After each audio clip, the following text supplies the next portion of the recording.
Good day, C3 parents. I'm your host, Karien Pitout, and today we are going to talk about tantrums. Now, this is the first installment of a two-part series on parenting tantrums, and today we are literally going to focus on what is a tantrum. Now, we've seen it. We've seen the kid lying on the floor, kicking his feet, but I want to kind of shift our focus a bit today and acknowledge that we as adults throw tantrums ourselves.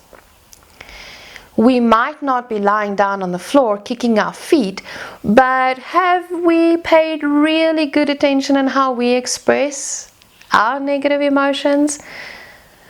Some of us passively aggressively open and close cupboards. Some of us yell at the customer service desk or shout at someone over the phone, and we feel it's justified because they have upset us. They have not given us what we wanted. But here's the thing that we need to understand about tantrums. Tantrums is a loss of control over emotional regulation. And there's quite a couple of reasons why this happens. So in this video, in this chat, we are going to look at some of the physiological things that happens with our body when we experience negative emotions, when we go into crisis mode, when we go into tantrum mode. Then we're going to look at the brain center and go and look at how a brain matures and where emotional regulation actually mature and how we view that from a parenting perspective. In the second installment, we will look at how do we parent tantrums, not just for ourselves but for our kids as well. So let's dive right in. Now, this is a topic that actually makes me extremely excited. It is when the moment we actually understand how these things work and how our bodies react and how our bodies develop, that it becomes easier to, first of all, regulate ourselves, and second of all, to teach our children how to regulate. And I think that is the best way, and I honestly believe that is the best way that we can equip ourselves as parents moving forward as we raise our children. So what is a tantrum? I said a tantrum is a loss of emotional regulation. We find tantrums right in the sphere of usually of negative emotions. It is the emotions that makes us feel uncomfortable. I want to challenge you. Spend 5 minutes and just focus on where do you feel anger. Where in your body do you feel your negative emotions? When you're sad, where do you feel it? When you're angry, where do you feel it? When you're disappointed, where in your body do you feel it? You feel it in your throat. It becomes difficult to breathe or to swallow. You feel your shoulders tense up. Some of us actually get a rush. We can almost hear the blood rushing through our ears. Some people say they see red. It's almost like they get tunnel vision. All of that, what our negative emotions do, it makes our bodies physically feel extremely uncomfortable. And the reason being is that when we experience negative emotions, our brain associates it with an imminent threat. So we get aroused, our brain gets aroused in a sense that says, oh no, here's a crisis, we're gonna die. That is how literal our brain takes it. And what happens then is the brain then goes over to the reptilian brain, which is our fight or flight center, where you have one of three responses to the stimulus that your body, or the signals that your body is sending. It either wants to make you fight, or it puts you in a freeze mode where you just shut down, or it puts you in flight where you try to get away, you try to get out of the situation. So when we are experiencing these negative emotions, we want to get out of the situation so that we don't experience these emotions. It's almost like a warning center. So that is why it gets activated. Now, bloodstream and all of that sends the oxygen to the brain and to all the different centers of the brain. But what happens when our reptilian brain or our crisis center in our body gets activated? The blood flow obviously still goes to the rest of the brain, but the majority of the brain blood vessels actually narrow, so that the majority of the brain and oxygen, of blood and oxygen, actually goes to the reptilian center or the crisis center in your body, so that you feel that rush in your legs and in your arms, and almost like have that superhuman strength, and you almost at a loss of words. How many times were you angry, so angry that you can't find words, and then you start saying things that when you look back you're like, oh, that didn't make sense, or wow, that was harsh, or where you couldn't process things, you're at a loss of words. People that have been in car accidents can sometimes say that they didn't even hear it. It's like as if the sound disappears and then it comes back, because our ear canals actually closes, it narrows, so that your ear can focus on the sounds of the predator crawling through the felt, ready to catch you, ready to eat you.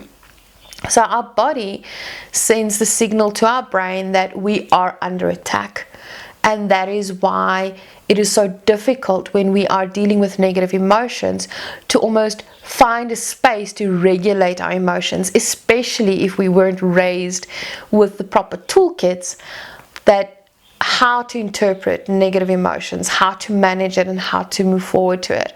And that is then it becomes so much easier to lose control over our negative emotions or over our emotional regulation, and that we can then end up having a tantrum even as adults, where we passive aggressively open and close doors, where we yell and we scream and we stomp our feet. How often have you found yourself standing with your hands on your hips, stomping your feet at your kids and speaking to them in a loud voice, in a very determined voice, and maybe even shouting at them? The moment we start shouting, the moment we start having these attack or defense kind of body language, we have already lost our grip on our emotional regulation. We've already lost our grip on the situation, and we are immediately in crisis and panic mode. What does this mean in the long run? We tend to teach our children that when I'm experiencing these negative emotions, this is the way I handle it. But we add some extra baggage to that, but we will get that in segment 2. What does our children's brain, or how does the brain maturity space or process work? At birth, babies are born, and the brain used inside the womb is obviously different than outside of the womb. So the brain actually rewires itself. It loses about 90% within the first 3 months of life. It loses about 90% of all the neural connections that it made during gestation. So baby is born and is busy learning new skills and rebuilding their brain. The most mature part of the brain at birth is our reptilian brain, or our crisis center. So for about approximately the first 2 years of a baby's life, that is the most mature part of the brain, and that is how they communicate. They either wail or they're in limbo. So they either fight, fright, or flight, or they're in limbo. And when they're in limbo, their brain is able to build new neural pathways and actually start reaching the limbic brain system and the prefrontal cortex and actually growing. But they're still busy rebuilding their brain. Around about by the age of 2 or 3, up to about the teenage years, the limbic system actually starts maturing, and that is where it becomes on social survival, understanding emotions, but not being able to control them, but starting to try and figure out how to handle emotions, be able to learn delayed gratification. There is the 3 to 8 year growth period is absolutely amazing. I actually do a workshop for 3 to 7 year olds, specifically focused on helping parents navigate this new world, this new maturation process of the brain, and how our kids start engaging with the world. Only in the teenage years we start seeing the maturation of the prefrontal cortex. It doesn't mean our kids don't learn how to use the prefrontal cortex or anything like that, but the best way to explain this is that neural pathways is almost like dirt roads in the beginning. You start building them, and then the more often it gets used, the better the road and the more distinct the road. And then the brain decides, okay, fine, you know what, we're going to go from a dirt road to a gravel road, from a gravel road to a tar road. But this neural pathway is being used so often, let's make it a highway. And in the teenage years, during the maturation process of the prefrontal cortex, the brain goes like, okay, you know what, I'm getting rid of the dirt roads and some of the gravel roads, and I'm going to just cut it out and rebuild certain pathways to the tar roads and the main highways. And that is why our teenagers are going through a very interesting phase in their teenage years. But what does this mean for emotional regulation? Emotional regulation, self-regulation, and all of that is in the prefrontal cortex. Logical thinking, the ability to actually see and understand that, you know what, it's not an imminent threat. There is no lion that's going to eat me. That all lies in the prefrontal cortex. So when we are looking at tantrums, that is functioning from the reptilian brain, to get out of a tantrum or to prevent a tantrum, we need proper control within our prefrontal cortex or in our logical brain, or basically being able to rationally dissect and engage with the world. And this part of the brain only matures at the age of 25. So imagine you have this car that you're busy building, and this car is self-driving at the moment, so it goes wherever it wants to go. It has a rudimentary engine, it goes wherever it wants to go, and there's no proper driver in control of the emotional car. And this emotional car is going over dirt roads, it's going over mountains, there's no control. And it only starts getting a driver when they are in their teenage years. But this driver still needs to learn how to drive this car. So this driver of this emotional car that teaches them emotional regulation is slowly but surely getting the hang of things. How to handle the 4x4, or how to handle dirt road, how to move from one car to the next car. This whole process actually happens throughout their life.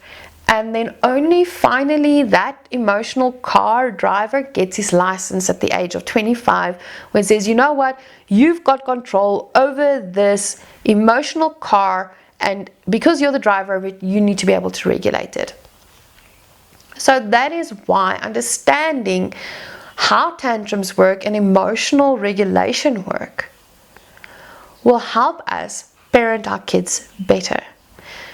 And on that note, I'm going to end this installment. If you like this video, please hit that like button, subscribe to our channel, ring that bell so that you know when we upload new videos. Have an absolutely gorgeous day. And remember, we're here to set you and your children up for success. See you in the next installment. Goodbye.